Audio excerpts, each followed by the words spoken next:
La Chine va financer la construction d'une ligne ferroviaire en plein Sahara et une centrale nucléaire en Ukraine proche d'une catastrophe. Ce sont les dernières nouvelles en première page. Bonjour à tous, bienvenue dans cette vidéo qui vous permet de rester informé rapidement et simplement en quelques minutes. Première nouvelle, la Chine va financer la construction d'une ligne ferroviaire de plus de 500 km au cœur du désert du Sahara en Algérie dans le but d'exploiter les importantes réserves de fer de la région et de renforcer les liens économiques entre les deux pays. Ce projet s'inscrit dans le cadre d'une coopération plus large entre la Chine et l'Algérie, comprenant des plans ambitieux visant à développer un réseau ferroviaire de 6000 km à travers le pays. Ces plans sont soutenus par des accords d'une valeur totale de 36 milliards de dollars signés en 2023. Deuxième nouvelle, l'Agence internationale de l'énergie atomique a sonné l'alarme quant aux attaques récentes contre la centrale nucléaire de Zaporizhzhia en Ukraine, soulignant qu'elles augmentent le risque d'un accident nucléaire imminent.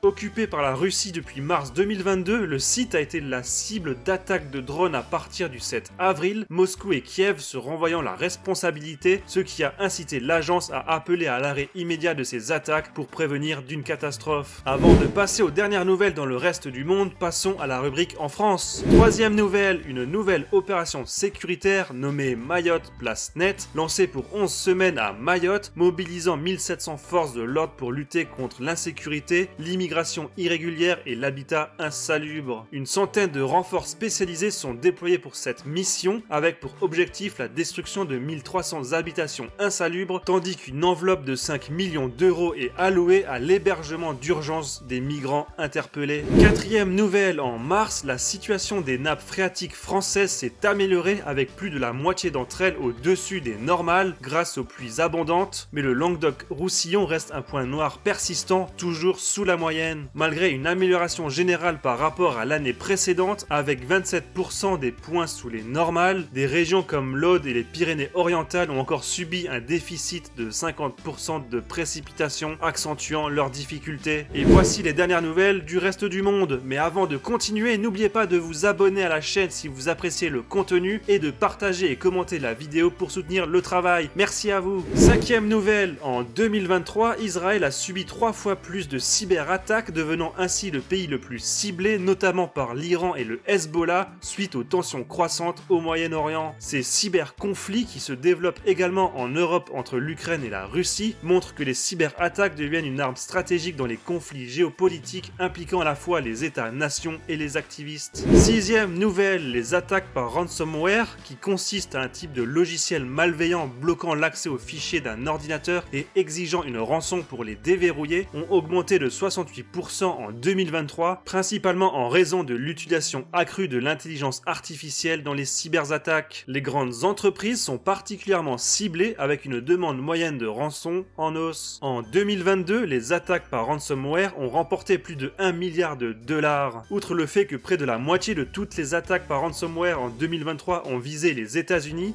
les petites et moyennes entreprises sont également confrontées à un nombre croissant de cybermenaces. Septième nouvelle, la communauté internationale s'est engagée à fournir plus de 2 milliards d'euros d'aide pour le Soudan, qualifiant le conflit en cours de terrible et appelant à la cessation du soutien armé. Bien que les engagements soient significatifs, ils restent insuffisants par rapport aux besoins estimés par les Nations Unies, alors que la crise humanitaire s'aggrave et que des millions de personnes sont déplacées et confrontées à une insécurité alimentaire catastrophique. Et dernière nouvelle, l'agence américaine d'observation océanique et atmosphérique tire la sonnette d'alarme sur un nouvel épisode massif de blanchissement des coraux, conséquence des températures océaniques records. Avec déjà 30 à 50% des récifs perdus, la situation pourrait s'aggraver, menaçant la survie de nombreux écosystèmes marins et mettant en péril les moyens de subsistance de 850 millions de personnes dépendantes de ces récifs pour leurs alimentations, leur emploi ou encore la protection des littoraux.